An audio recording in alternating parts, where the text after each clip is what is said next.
धीमहि। भगवद श्री गीता अध्याय 6 श्लोक 21 उच्चारण करने की सेवा पूजा की जा रही है। सुखमाचन्तिकं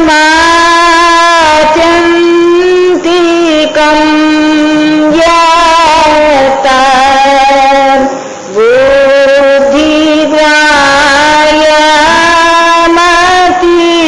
बुद्धिग्राह्यमतीन्द्रियं वेत्ति यत्त्वं चैवायं स्थितश्चलति तत्त्वतः। भगवान इस श्लोक का सार विषय है ध्यान योग के द्वारा ओम आनंदमय परमात्मा को प्राप्त हुए पुरुष के लक्षण। ओम आनंदमय भगवान बोले, हे आनंदी लाल, तथा इंद्रियों से अतीत केवल शुद्ध हुई सूक्ष्म बुद्धि द्वारा ग्रहण करने योग्य जो अनंत आनंद है, उसको जिस अवस्था में अनुभव करता है और जिस अवस्था में स्थित यह योगी ओम आनंदमय परमात्मा के स्वरूप से विचलित होता ही नहीं। पुनः उच्चारण करने की पूजा की जा रही। भगवान इस श्लोक का सार विषय है ध्यान योग के द्वारा ओम आनंदमय परमात्मा को प्राप्त हुए पुरुष के लक्षण। ओम आनंदमय भगवान बोले, तथा हे आनंदी लाल, इंद्रियों से अतीत केवल शुद्ध हुई सूक्ष्म बुद्धि द्वारा ग्रहण करने योग्य जो अनंत आनंद है, उसको जिस अवस्था में अनुभव करता है और जिस अवस्था में स्थित यह योगी ओम आनंदमय परमात्मा के स्वरूप से विचलित होता ही नहीं। भगवान इस श्लोक में भी ओम श्री विधानाचार्य भगवान ध्यान योगी की दृढ़ स्थिति, उसकी अंतिम स्थिति का वर्णन कर रहे हैं। ओम श्री विधानाचार्य भगवान बतला रहे हैं कि हे आनंद निधि, इंद्रियों से अतीत केवल शुद्ध हुई सूक्ष्म बुद्धि द्वारा ग्रहण करने योग्य जो अनंत आनंद है, उसको जिस अवस्था में अनुभव करता है कि जो ध्यान योगी है वो दैनिक ध्यान योग का अभ्यास करते करते जो ध्यान योग की दृढ़ स्थिति को प्राप्त कर लेता है, तो उसकी जो बुद्धि है वो बहुत सूक्ष्म हो जाती है, शुद्ध हो जाती है। तो क्या होती है कि इंद्रियों के विषयों के संयोग से जो आनंद प्रतीत होता है उससे वो अतीत हो जाती है, उससे सर्वथा परे हो जाती है। फिर वे अपनी इंद्रियों द्वारा वही विषय ग्रहण करता है जिससे मात्र शरीर यात्रा चले। आनंद शांति की प्राप्ति के लिए वे इंद्रियों द्वारा कोई भी विषय ग्रहण नहीं करता। तो इंद्रियों के विषयों से विरक्त हो जाने से, उनसे बुद्धि को अतीत कर लेने से, उनसे सर्वथा अलग कर लेने से क्या होता है, बुद्धि शुद्ध और सूक्ष्म हो जाती है। तो सूक्ष्म बुद्धि द्वारा ग्रहण करने योग्य जो ओमानंदमय प्रभु पिताजी का परम आनंद है, परम शांति है, दिव्य शक्ति है, वो स्थूल बुद्धि से ग्रहण नहीं की जा सकती। उसके लिए बुद्धि का सूक्ष्म होना जरूरी है और बुद्धि शुद्ध और सूक्ष्म ध्यान योग के दृढ़ अभ्यास से ही हो सकती है। दूसरा कोई उपाय नहीं है, कोई साधन नहीं है। तो जब बुद्धि सूक्ष्म हो जाती है, शुद्ध हो जाती है, तो उसके द्वारा ग्रहण करने योग्य जो अनंत आनंद है उसको जिस अवस्था में अनुभव करता है, तो ध्यान योगी शुद्ध हुई सूक्ष्म बुद्धि द्वारा उस अनंत आनंद को अनुभव करता है।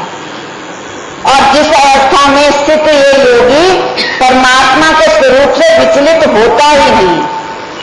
जब सूक्ष्म बुद्धि द्वारा, शुद्ध बुद्धि द्वारा ग्रहण करने योग्य अनंत आनंद का अनुभव हो जाता है, तो उस अवस्था में पुनः वे योगी ओम आनंदमय प्रभु पिताजी का जो असीम अनंत अपार स्वरूप है उससे विचलित नहीं होता, ये होता ही नहीं कभी, वो तो उसी में विलीन हो जाता है।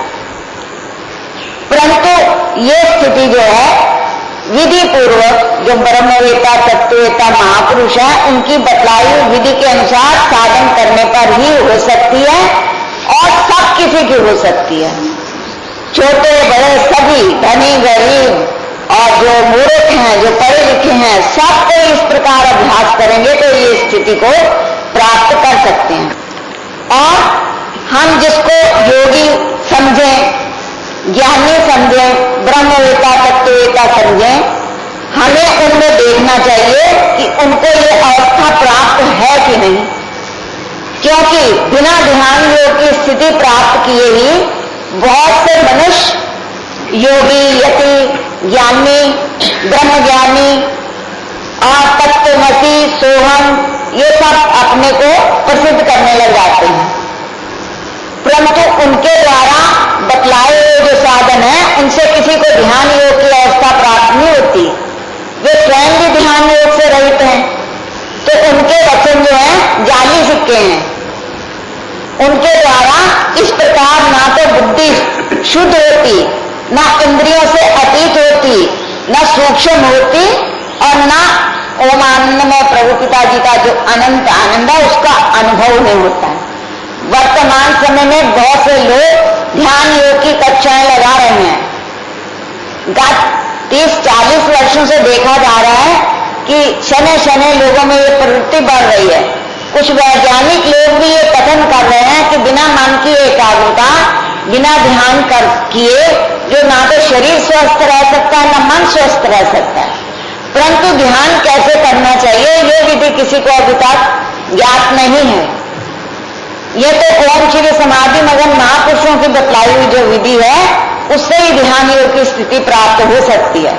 वर्तमान में संपूर्ण विश्व में जो कोई ध्यान योग की स्थिति को प्राप्त करना चाहे उसे योग सिद्ध महामंत्र ओम आनंदमय ओम शांतिमय का जप करना अवश्य होगा और श्री विश्व शांति भाग 1 पृष्ठ 13 से 16 तक जो 7 नियम प्रकाशित हैं उनका दैनिक अनुष्ठान करना होगा, तभी उन्हें ध्यान आनंद का अनुभव हो सकेगा। क्योंकि वर्तमान समय में ओम आनंदमय प्रभु पिताजी जो सर्वज्ञ सर्वशक्तिमान है उन्होंने ये शक्ति ओम श्री समाधि मगन महापुरुषों को ही दे रखी है। यद्यपि उनका शरीर इस समय उपस्थित नहीं है तो भी जब तक उनके सेवक शुद्ध भाव से उनके ज्ञान का प्रचार करते रहेंगे तब तक ये शक्ति विश्व शांति ग्रंथ के बतलाए हुए साधनों में रहेगी, योग सिद्ध महामंत्र ओम आनंद में ओम शांति में रहेगी। जब ओम आनंद में अनुरागी गण भी दंडी हो जाएंगे, काम क्रोध के उपासक हो जाएंगे और महापुरुषों की बतलाई हुई विधि को त्याग करके मान न्याय प्रतिष्ठा के लिए अन्य अन्य विधियां अपनाएंगे तो इस मंत्र की शक्ति भी नष्ट हो जाएगी और इस साधन की शक्ति भी नष्ट हो जाएगी, फिर इससे किसी का ध्यान नहीं लगेगा। तो फिर क्या होगा कि फिर ओम आनंद में प्रभु पिताजी संसार के हित के लिए कोई नई शक्ति पैदा करेंगे, तभी लाभ होगा। तो इसलिए हम सब किसी को चाहिए कि बिना प्रयत्न, बिना विशेष कोई कठिनाई के हमें जो महापुरुषों द्वारा बतलाए हुए श्रेष्ठ साधन मिले हैं उनका हम श्रद्धा प्रेम पूर्वक उत्साह पूर्वक आदर करें, स्वयं करें और दूसरों से कराएं। लाख आदमियों की भौतिक सेवा से एक आदमी की परम सेवा बढ़कर है। लाख आदमियों को हमने भोजन खिलाया, वस्त्र दिया, उनको रहने का स्थान दिया, उनकी चिकित्सा की, इससे जो लाभ होगा उसकी अपेक्षा यदि हमने एक व्यक्ति को ओम आनंद में प्रभु पिताजी के विधान का श्रद्धालु बना दिया तो अधिक सेवा होगी। इसलिए सब प्रकार की सेवा आदरणीय है, क्योंकि सेवा की 27 विधियां श्री विश्व शांति ग्रंथ भाग 2 में प्रकाशित हैं।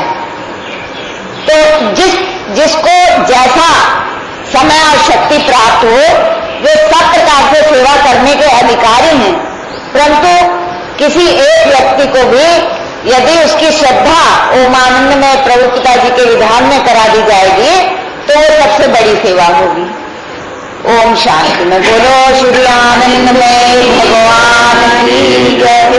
ओम श्री महापुरुष देव भगवान की जय। ओम श्री गुरुदेव